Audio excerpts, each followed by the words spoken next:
Suaranya putus-putus sih. Halo, ini siapa ya?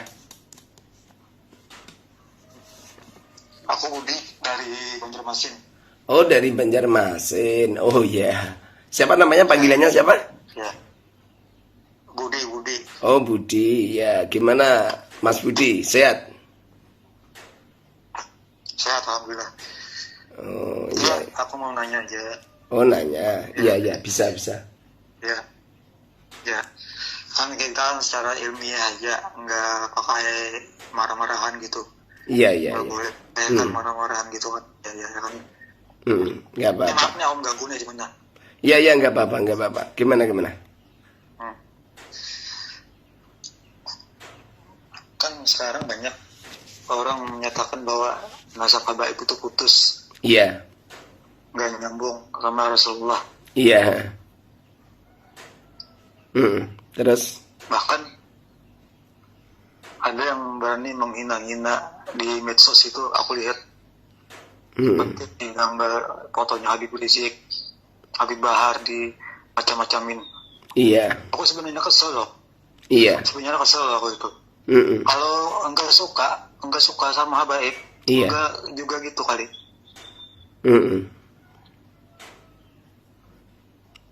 Iya. Pertanyaannya bagaimana? Jadi alasannya itu apa? Jadi sawat berani gitu menyatakan bahwa nasab habaib itu putus, nggak nyambung ke Rasulullah. Iya. Apa itu alasannya? Iya. Jadi begini, apa itu yang kita yang kita bahas itu, kita memandang yang baik aja dulu, jangan memandang jeleknya. Jadi kalau masalah orang jelek-jelekin, memang semua orang itu mempunyai sifat hasut, dengki, sombong, senang jelekin orang, itu memang sifat dari dirinya manusia gitu. Artinya begini loh, kalau masalah jelek-jelekin, semisal ya, ada orang PBI jelek-jelekin habaib, begitu juga ada orang muhibin jelek-jelekin orang PBI. Itu memang karakter manusia memang ada yang seperti itu gitu. Ada yang jelek-jelekin, ada yang menyanjung, itu memang biasa, udah dari dulu, dari zamannya Nabi Adam ila yaumil kiamat seperti itu. Cuma kita kan berbicara tentang ilmiah ya. Jadi di saat ada orang ngaku dirinya sebagai dzurriyyah Rasulullah kan, sebelum kita meneliti secara batiniyah, tentu kita teliti secara zuhir. Secara zuhir itu mungkin dengan cara melihat sifatnya, ya kan? Melihat akhlaknya, melihat silsilahnya, ya kan? Melihat keilmuan yang meneliti tentang nasab beliau kan gitu. Nah, itu satu, meneliti secara zuhir. Ada kalanya yang meneliti secara batin, dengan cara mungkin ada orang kasef lah, atau mungkin ada orang yang mimpi, atau mungkin ada orang yang diberi kemampuan oleh Allah ketemu sama Rasulullah, baik dalam mimpi atau mungkin dalam keadaan ketemu langsung. Sekarang begini, kita ini kan orang zuhir ya, orang bukan orang ma'rifat, bukan orang ahli kasef, bukan orang ahli sir gitu. Kalau masalah kasef sir itu urusan orang-orang yang ahli. Kita meneliti secara zuhir saja. Orang yang berketurunan Rasulullah, tentu beliau itu ada darahnya Rasulullah, betul nggak? Kalau mereka ada darah Rasulullah, tentu keberkahan yang terletak pada darah Rasulullah tentu akan mempengaruhi kepada anak cucunya. Sebagaimana Sayyidatina Fatimah mewarisi akhlaknya Rasulullah, Sayyidina Hasan, Sayyidina Husain mewarisi akhlaknya Rasulullah, Sayyidina Ali Zainal Abidin mewarisi akhlaknya Rasulullah, dan teruslah. Jadi cucu-cucunya ini mewarisi. baik ucapan, perbuatan, zuhudnya, qanaahnya dan lain sebagainya. Lah saat ini banyak orang-orang yang ngaku-ngaku sebagai dzurriyyah Rasul, tapi akhlaknya jauh dengan Rasulullah. Ucapannya tidak cocok, perbuatannya nggak cocok, ya kan? Kemudian qanaahnya, zuhudnya tidak cocok. Tentu kita akan berargumentasi begini, Ustadz, kalau masalah orang berakhlak jelek, semisal ya, akhlak jelek, itu kan semua orang juga punya. Seperti saya, seperti kamu, seperti orang lain kan, ada kemungkinan ya punya juga akhlak yang jelek. Jadi tidak dinafikan kalau orang yang dzurriyyah Rasul juga punya akhlak yang tidak jelek juga. Iya apa enggak? Ya. Sekarang begini. Anggap saja semua orang ada peluang untuk melakukan kebaikan dan kejelekan. Anggap saja akhlak kita ini toh, baik yang mengaku atau tidak, itu ada kemungkinan yang ada yang baik, ada yang jelekan gitu, ya kan? Sekarang begini. Seumpamanya kamu ya pekerjaannya minta uang, dawir dari pintu satu ke pintu yang lain semisal, atau mungkin ngamen di pinggir jalan. Tapi kamu kan tidak pernah kan minta itu, akhlak jeleknya sampean itu disandarkan sebagai nasab Rasulullah, kan nggak pernah. Artinya panjenengan itu jelek akhlaknya jenengan kan tidak pernah menjual silsilah Kanjeng Nabi, nggak pernah kan? Betul nggak? Iya. Sementara kita ini sudah memahami sejak kecil. Jadi saya ini paham betul tentang Habib sejak kecil, karena ayah saya ini muhibbin berat tentang Habib. Jadi saya paham betul. Habib itu datang ke rumah ayah, setelah ke rumah ayah minta ini, minta itu. Setelah ayah saya wafat juga terhadap saya. Bahkan bisa dikatakan ini setiap hari itu ada Habib.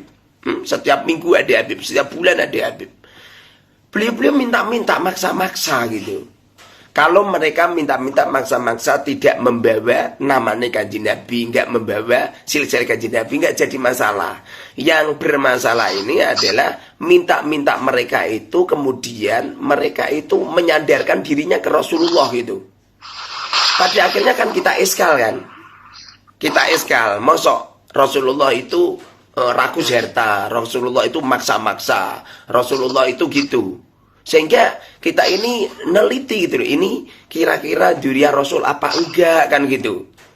Karena selama ini kan kita kan bisanya husnudzon.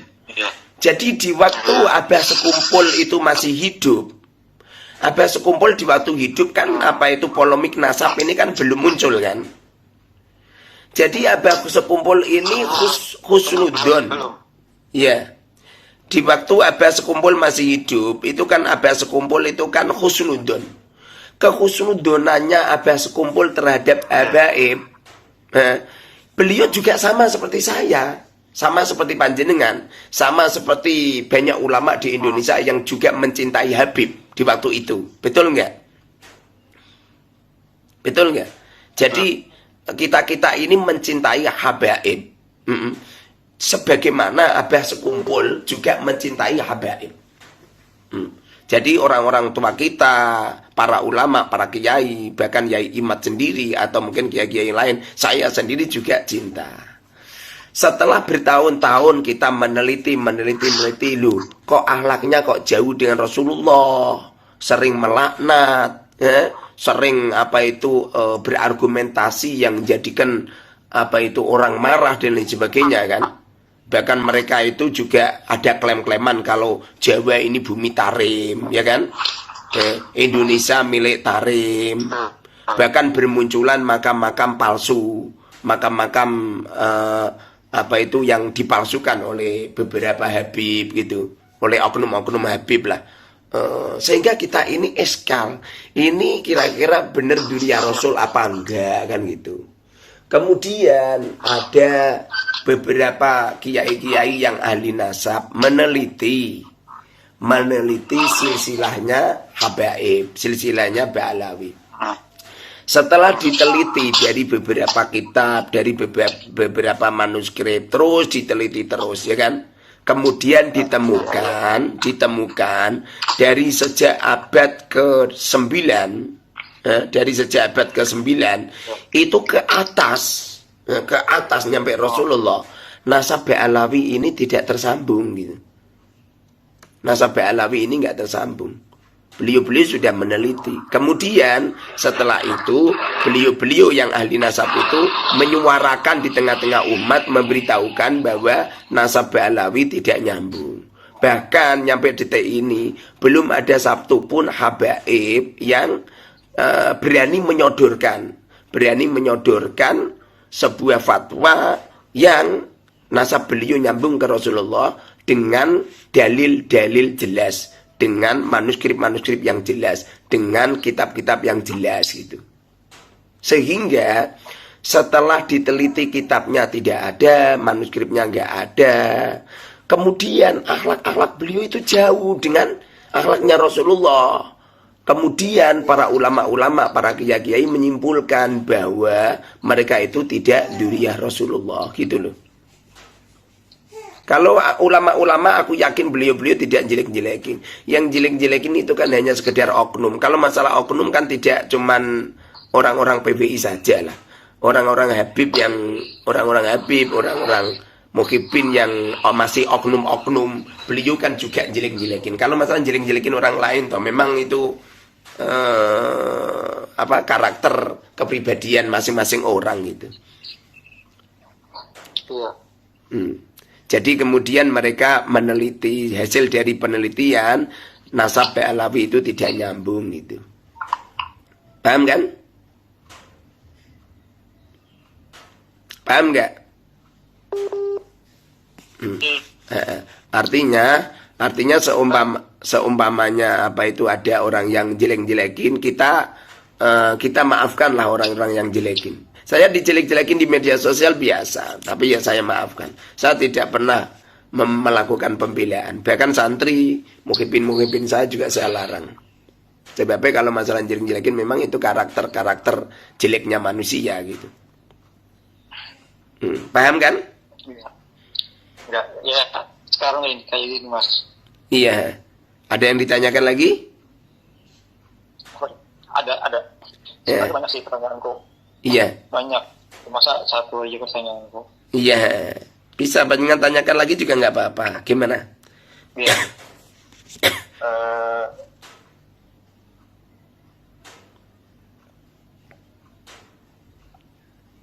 Tuh. Kan Mas perilaku kan. Seandainya betul. Iya. Habaib itu lihat Rasulullah. Iya. Perilakunya jangan kita Mas, jangan kita jelek. Kita biasa kalau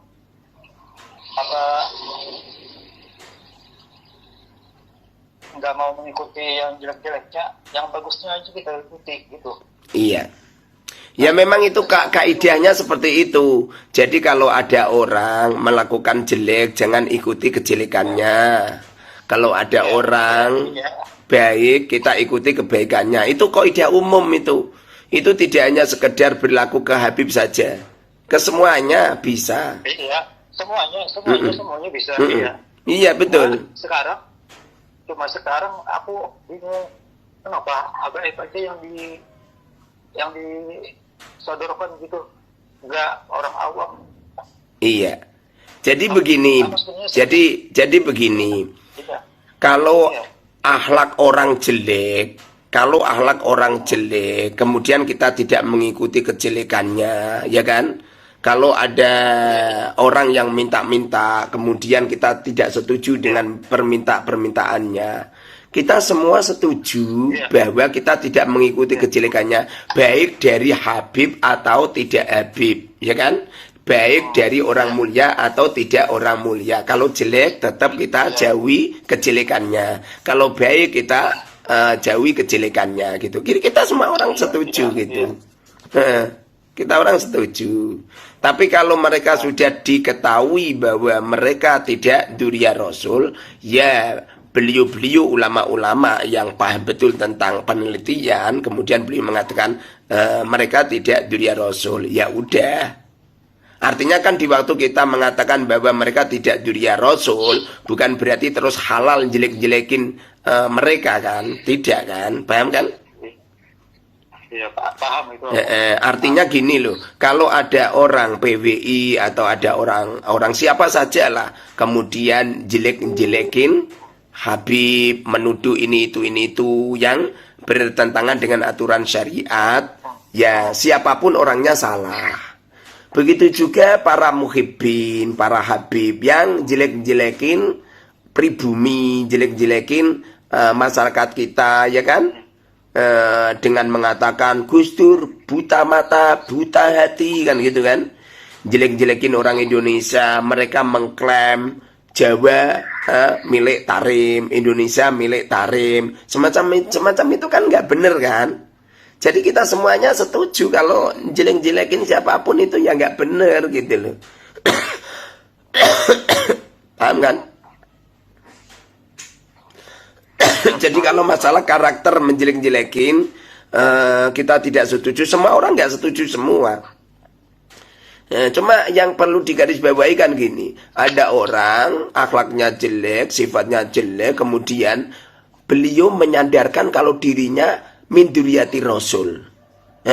Mereka mengatakan min duriyati Rasul hanya untuk peluang mencari kehormatan di tengah masyarakat, mencari cuan, mencari uang di tengah masyarakat. Nah ini yang nggak benar gitu.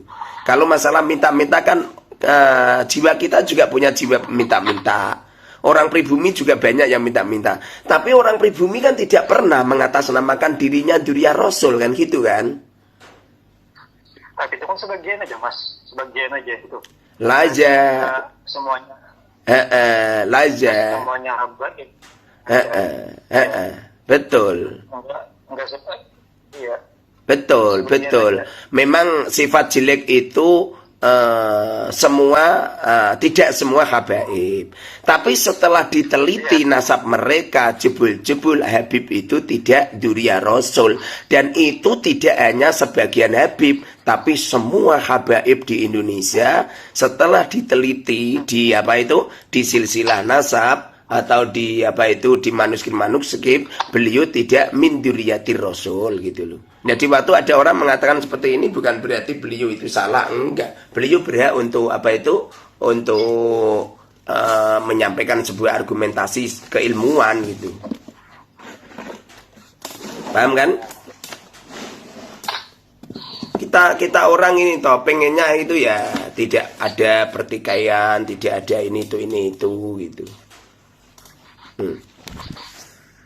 Kamu sendiri kan juga seneng toh orang Islam itu damai antara satu dan yang lain saling menghormati. Seneng nggak? Nah ya seneng. Artinya apabila ada permusuhan, saling jelek-jelekin, ya kita semuanya nggak setuju. Siapapun yang melakukan, lebih-lebih untuk diri kita sendiri juga nggak setuju lah kalau kita ini jelek-jelekin orang.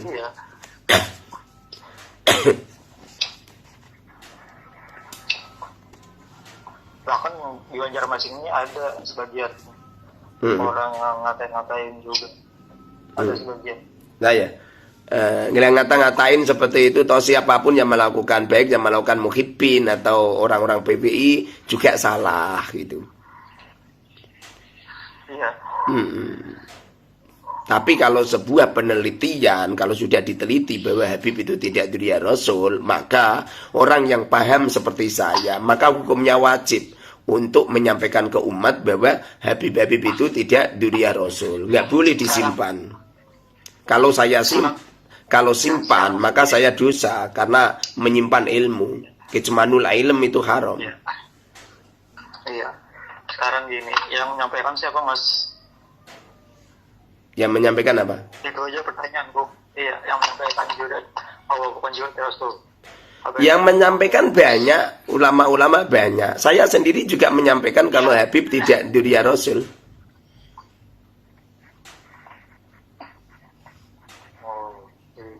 Iya, saya meneliti beberapa kitab. Ada beberapa kitab yang saya pelajari, manuskrip kami buka, ya kan?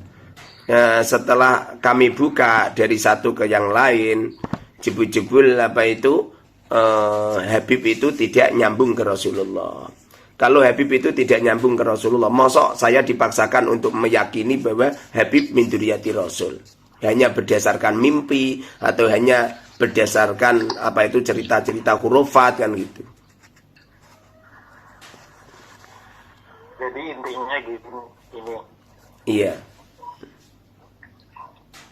Enggak, aku bukan marah sama kamu ya.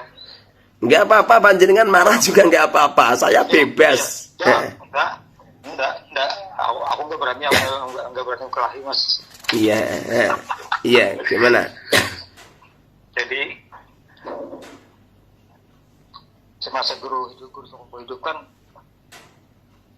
berarti beliau tuh enggak berilmu gitu.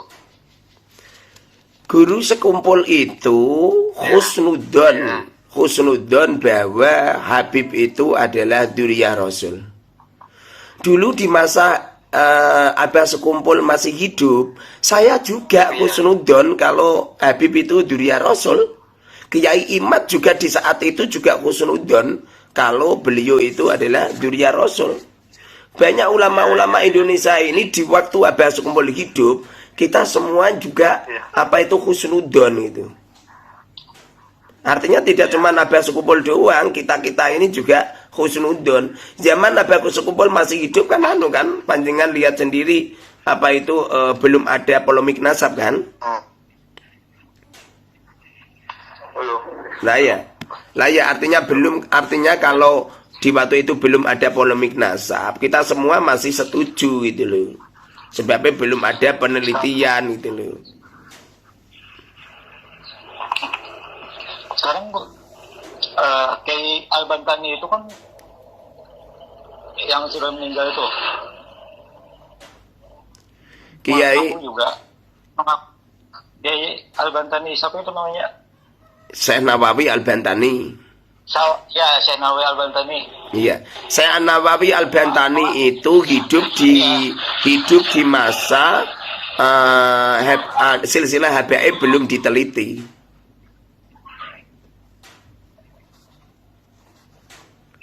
Beliau itu hidup di masa silsilah Habaib belum diteliti, jadi masih husnudzon gitu loh.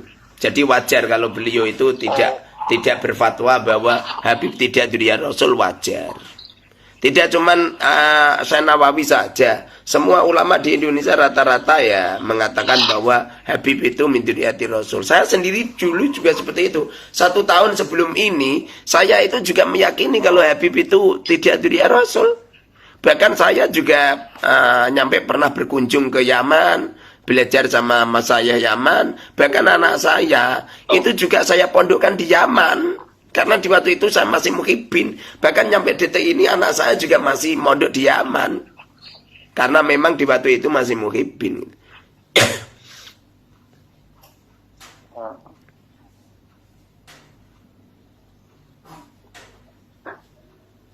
Paham kan?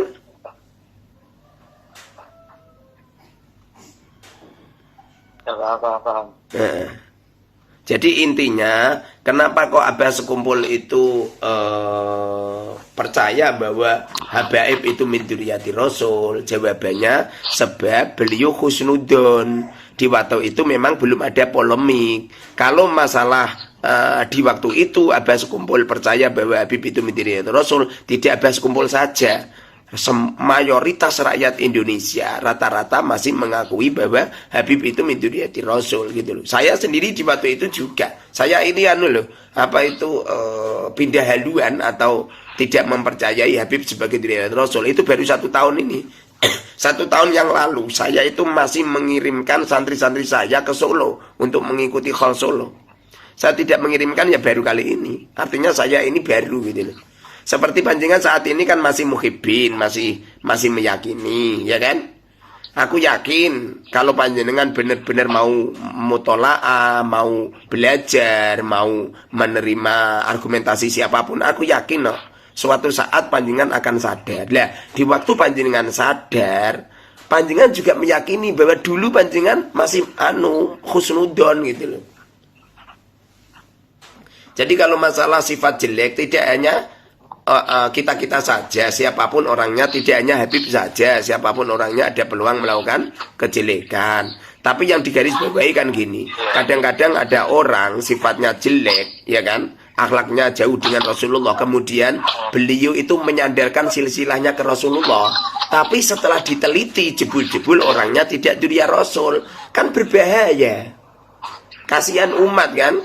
Mereka itu dari pintu satu ke pintu yang lain, dari kiai satu ke kiai yang lain, dari orang kaya satu ke orang kaya lain, hanya untuk minta-minta, hanya untuk memanfaatkan. Kan kasihan.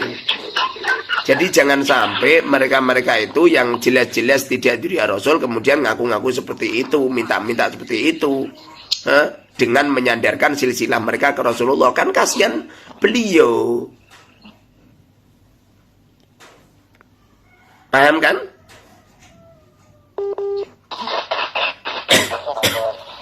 Ada yang tanyakan lagi?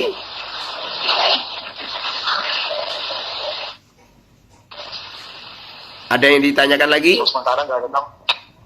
Sementara nggak ada bang guru. Iya. Lain waktu ke Jawa ya Pak. Rumahnya mana? Ya. Kalau rumahku di Banjarmasin, Kalimantan. Oh iya.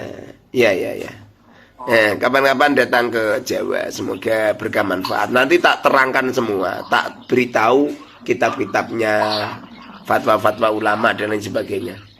Biar kita berpikir itu tidak karena nafsu, tidak karena marah, tidak karena kebencian, tidak karena hasud gitu loh. Benar-benar berbicara tentang keilmuan. Lagi pula, kalau Habib ini benar-benar dzurriyyah Rasul, mereka dituduh tidak dzurriyyah Rasul pun nggak masalah. Ciri-ciri emas yang benar-benar emas itu dikatakan ini tidak emas, ini batu, itu nggak pernah marah itu, tidak pernah melakukan pergerakan. Oke gitu ya, saya pengen ngaji nih ya. Siap. Yuk, Siap. makasih. Assalamualaikum. Ya siap. Assalamualaikum warahmatullahi wabarakatuh.